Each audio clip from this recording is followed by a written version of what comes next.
Đâu lớn vô đấy. Chả mua đi mua đi. Con lớn rất mua chứ. Lên nhá đâu. Tôi lục phí à? Lục phí đó mới nhẹ nó mới được kìa. Đó, nhảy. Này có cái áo cho cái bỏ xuống đi. Xa là phí mà. Châu là phí. Lực trong cái gì?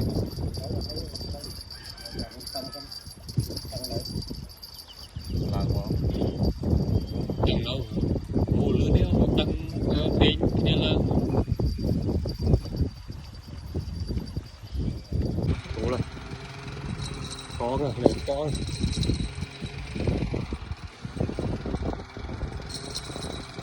Trôi rồi.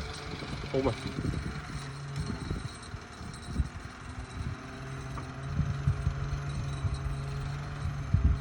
Mấy ông bạn phọt một lời tụt thân. Rồi, nó mua chưa đây? Tệ ai? Ô, thổ bà, trôi lên. Ô, thổ bà này, trôi lên nè. Trời dạ đi, nát á, mơ được kia. Mùi mà cả lôi này.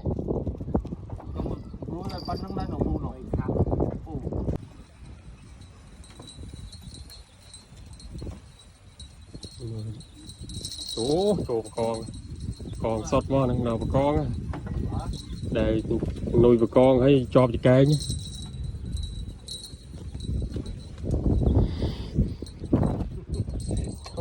Thôi dạ. Chỗ lại con phần vực kia.